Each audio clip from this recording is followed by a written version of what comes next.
Job, chapter 29, and I'm reading from the New King James Version.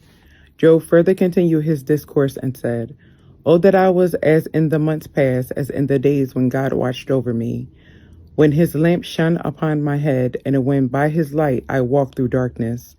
Just as I was in the days of my prime, when the friendly counsel of God was over my tent, when the Almighty was yet with me, when my children were around me, when my steps were bathed with cream, and the rock poured out rivers of oil for me.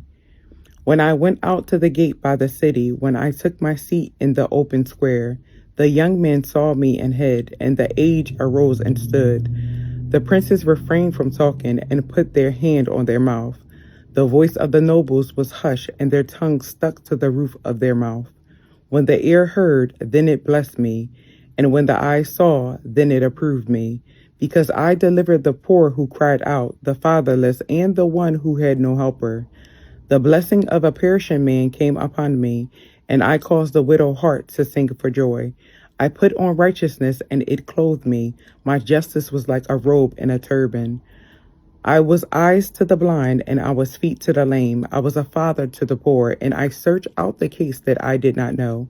I broke the fangs of the wicked and plucked the victim from his teeth.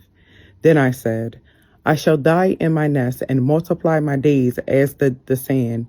My root is spread out to the waters, and the dew lies all night on my branch. My glory is fresh within me, and my bow is renewed in my hand. Men listened to me and waited, and kept silent for my counsel. After my words, they did not speak again, and my speech settled on them as dew. They waited for me as for the rain, and they opened their mouth wide as for the spring rain. If I mocked at them, they did not believe it. And the light of my countenance they did not cast down. I chose the way for them, and sat as chief. So I dwelt as a king in the army, as one who comforts mourners." May God add a blessing to the reading and the hearing of his word. Have an awesome evening, everyone.